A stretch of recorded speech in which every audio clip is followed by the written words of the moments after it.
అన్ని దేవతలేమో యేసయ్య నమస్కారం చేస్తే వీళ్ళు నమస్కారం చేస్తున్నారు. అందుకే మనం ఏం చెప్తున్నాము? సత్యం చెప్తున్నాము.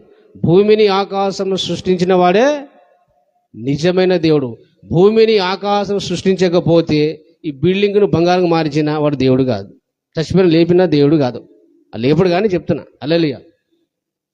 ఒక పేద రాయిని నువ్వు బంగారాలుగా మంత్రించో శక్తి ద్వారా నువ్వు రాయిగా మార్చేస్తే దేవుడు గానే కాదు. దేవుడు ఎవరు? భూమిని ఆకాశం సృష్టించిన వాడే దేవుడైతాడు. దేవునికి మహిమ కలుగునుగా. హల్లెలూయా. మరణాన్ని గెలిచిన వాడే దేవుడైతాడు. పాపం లేని పరిశుద్ధుడే దేవుడైతాడు. సంపూర్ణంగా ప్రేమ కలిగిన వాడే దేవుడైతాడు. సర్వశక్తి గలవాడు, సమస్తం సాధ్యం చేయగలడు, ఏమైనా చేయగలవాడే, ఈ సృష్టిని సాధించగలిగిన వాడే దేవుడు. అందుకే యేసు ప్రభు ఎర్ర సముద్రం నుంచి ఆరిన నెలగా చేశాడు. ఆయన సూర్యచంద్రుని ఆపినాడు ఆయన ప్రార్థన చేస్తే.